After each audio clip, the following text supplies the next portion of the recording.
ভাইরা, বিবি হলো রহমত। বিবি কি? রহমত। সূরা রূমের 21 নম্বর আয়াতে আল্লাহ বলছেন, ومن آياته أن خلقكم من أنفسكم أزواجا خلق لكم من أنفسكم أزواجا لتسكنوا إليها وجعل بينكم مودة ورحمة। আল্লাহ রাব্বুল আলামিন বলছেন, আমার নিদর্শন, তোমাদের মধ্য থেকে তোমাদের জোড়া বানিয়েছি, লিতাসকুনু ইলাইহা, বিবি হলো তোমাদের শান্তির জায়গা। কে বলছেন?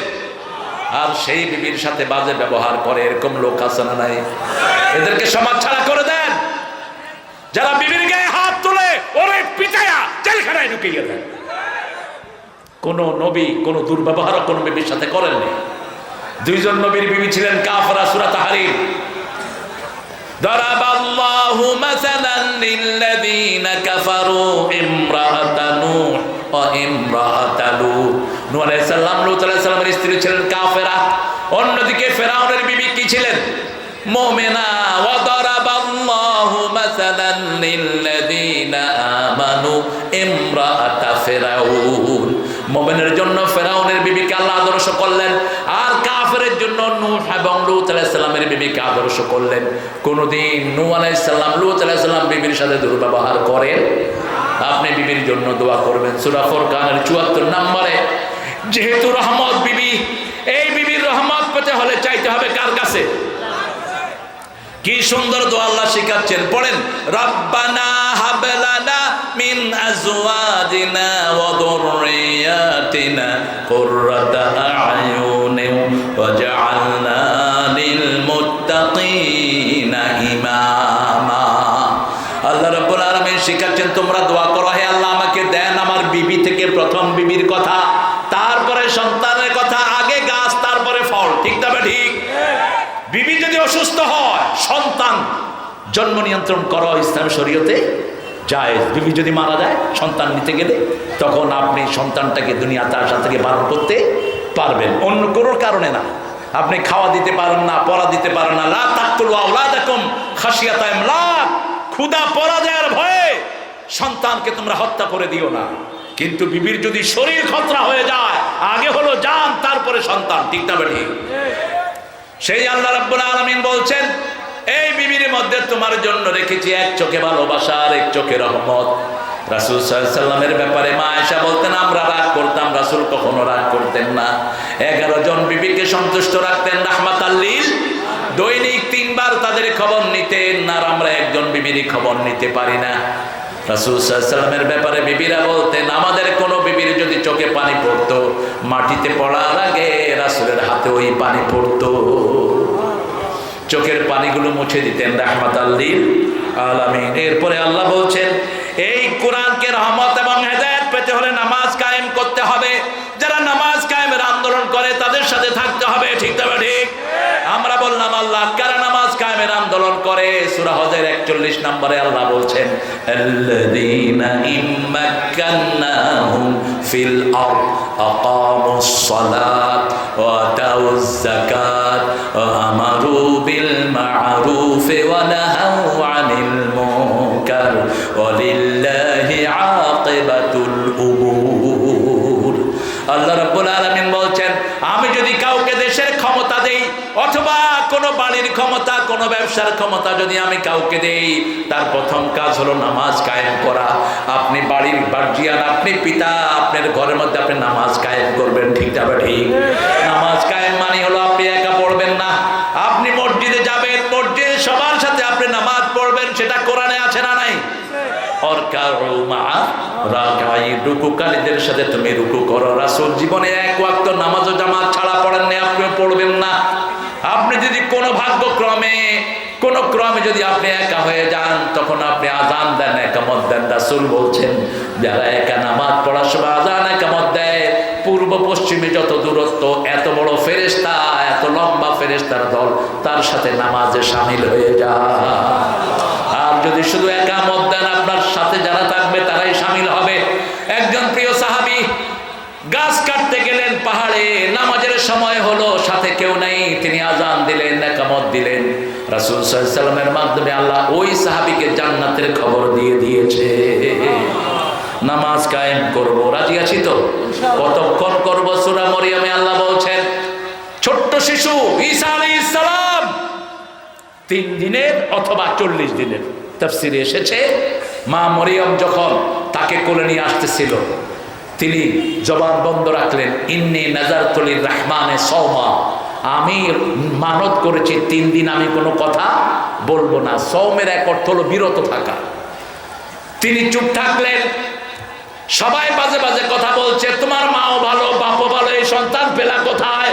ইয়া উখতা হারুন, হে হারুনের বোন, তুমি এত সতী সদ্যি নারী ছিলে, কোত্থেকে এনেছো এই সন্তান? তিনি কোন দিকে ইশারা করলেন? কাইফা নুকাল্লিমু মান কানা ফিল মাহদি সাবিয়া। গ্রামের লোকেরা বলল, এই শিশু কোলে কিভাবে কথা বলবে? 3 জন শিশু কোলে কথা বলেছেন। কয়জন? একজন হলেন ঈসা আলাইহিস, আরেকজন হলেন ইউসুফ আলাইহিস সালামের চরিত্রের জন্য একটা ছোট্ট কোলের শিশু কথা বলেছে। আর একটা বুখারীতে হাদিস আছে জোরাইজ, কি নাম? জোরাইজ। জোরাইজ ছিলেন একজন খুব বড় আল্লাহর ওলি, কিন্তু তিনি একদিন নামাজে দাঁড়ালেন, মা এসে বলছে ইয়া জোরাইজ, তিনি বলছেন ইয়া আল্লাহ সলাত উম্মি, সলাত উম্মি, নামাজ মা, কোনটা আমি ধরবো? মায়ের ডাকে তিনি সাড়া দিলেন না। নফল নামাজ ভেঙে দিবেন মা যদি ডাকে, এই হাদিস থেকে প্রমাণিত। কোন নামাজ? নফল নামাজ। কারণ মায়ের ডাক শোনাটা ফরজের কাছাকাছি, আল্লাহর পরে আল্লাহ কাজ স্থান দিয়েছেন। ওয়াকাদা রাব্বুকা আল্লা তা'বুদু ইল্লা ওয়া বিল ওয়ালিদাইনি ইহসানা। আল্লাহর পরে কার জায়গা? পিতা এবং মাতা। সৃষ্টির মধ্যে আল্লাহর পরে মুহাম্মদ সাল্লাল্লাহু, এরপরেই হলো পিতা এবং। জোরাইজের মা বলল, জোরাইজ তুই আমার কথা শুনলি না? একটা পতিতা নারীর মুখ দেখানো ছাড়া যেন আল্লাহ তোরে মৃত্যু না দেয়। হঠাৎ করে গ্রামের এক মহিলা প্রেগনেন্ট, তাকে জিজ্ঞেস করা হলো, who has done this with you, why you became pregnant? বললো যে তুমি প্রেগনেন্ট হলা কেমনে? ওই মহিলা বলল, আমারে জোরাইজ সর্বনাশ করছে। এখন জোরাইজের ইবাদত খানা টানা সব লোকেরা ভেঙে দিয়েছে। উপরে সদরঘাট, ভিতরে নাকি? ভিতরে ফিটফাট, উপরে উপরে ফিটফাট, ভেঙে গুড়িয়ে দিয়েছে। আহা, জোরাইজ মুস্তাজাবুদ দোয়া ছিলেন, তিনি হাত তুললে আল্লাহ কবুল করে নিতেন, এত বড় ওলি ছিলেন। তিনাকে নিয়ে আসা হলো কোর্টে। জোরাইজ বললেন, ওই শিশু কোথায়? মহিলাকে বলেন ওই শিশুকে আনার জন্য। ওই শিশুর দিকে তাকিয়ে জোরাইজ বলছে, কাল্লিম বিইذنিল্লাহ, ও শিশু তুমি বলে দাও আল্লাহর হুকুমে তোমার বাপকে। শিশুর জবান আল্লাহ খুলে দিলেন। শিশু বললেন, ওই রাখাল আমার আম্মার সাথে জিনা করেছে, জোরাইজ না।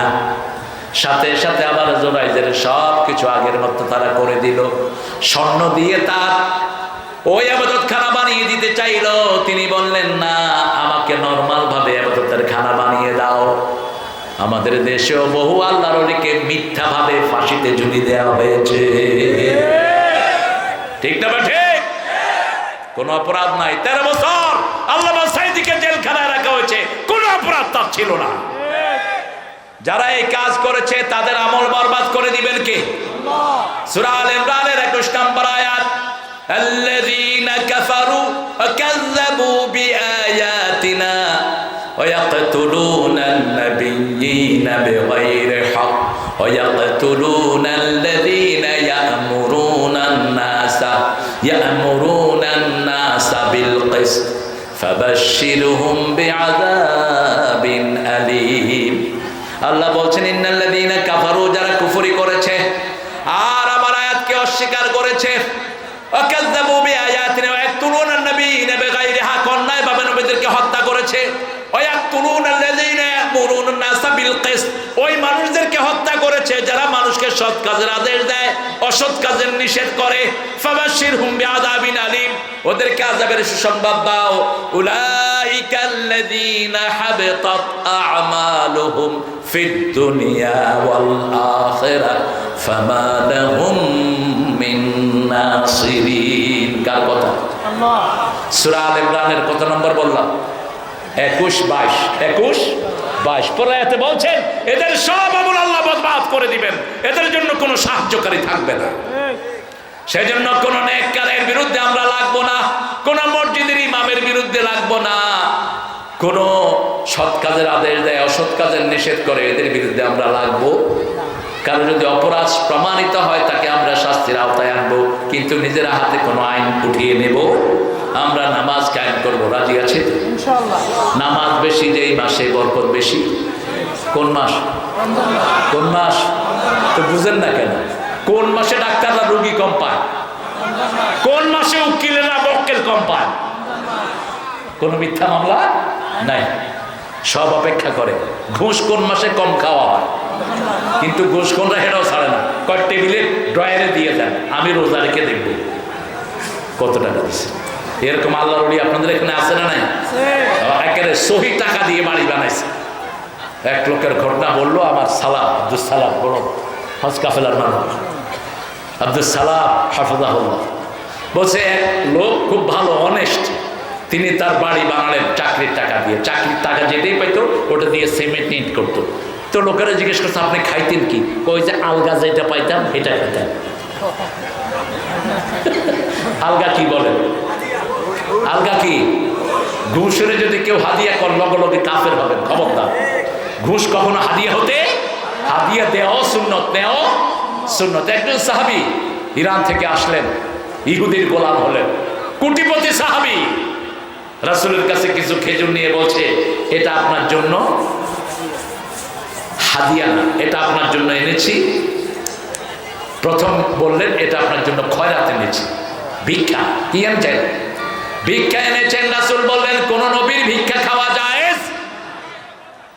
অন্য মানুষকে দিয়ে দাও, গরিবকে দিয়ে দাও। কিছুদিন পরে তিনি আবার আসলেন, কিছু খেজুর নিয়ে, এটা হাদিয়া এনেছি।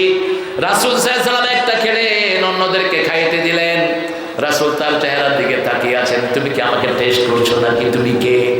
বলছে, হুজুর আমার নাম সালমান আল ফারসি, আমি মিশর থেকে, আমি এসেছি ইরান থেকে, আমি ছিলাম পাদ্রী, আমার বাপও পাদ্রী, অসংখ্য অজস্র টাকার মালিক, কিন্তু আমি তাওরাতের ভিতরে পড়লাম ঈসা আলাইহিস সালামের পরে আপনি দুনিয়াতে আসবেন। আমি যখন মক্কায় ঢুকলাম, আপনি যখন মক্কা থেকে মদিনায় চলে এসেছেন, আপনার জন্যই আমি দেশ ছেড়েছি, মা ছেড়েছি, বাপ ছেড়েছি, টাকা ছেড়েছি। ইয়া রাসূলুল্লাহ, আমি এখন ইহুদির ঘরে আছি। রাসূল বললেন, আর কি চাও? তিনি বললেন, আমি দেখেছি কিতাবের ভিতরে আপনার পিঠের মধ্যখানে একটা মোহরে নবুয়ত আছে, ছোট্ট একটা জিনিস, মোহরে নবুয়ত। রাসূল কাপড় উল্টিয়ে দিলেন, সালমান চুমুকে পড়লেন, লা ইলাহা ইল্লাল্লাহু মুহাম্মাদুর রাসূলুল্লাহ সাল্লাল্লাহু। রাসূল বললেন, সালমান তুমি জিজ্ঞেস করো ইহুদি কি হলে তোমাকে ছাড়বে?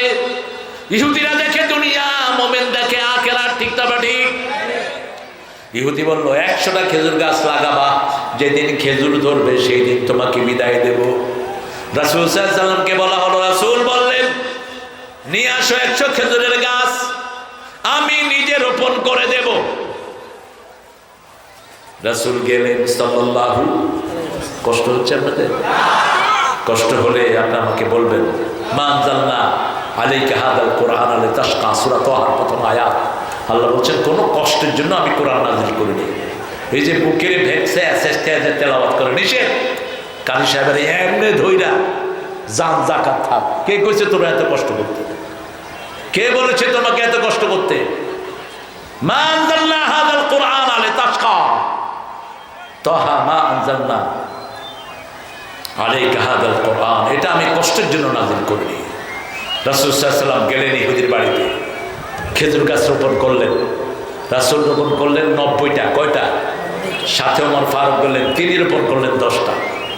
রাসূল আল্লাহর কাছে দোয়া করলেন, আল্লাহ আমি যে গাছগুলো রোপণ করেছি 1 সপ্তাহের ভিতরে খেজুর দিয়ে দেন। আরো আসতে সুবহানাল্লাহ।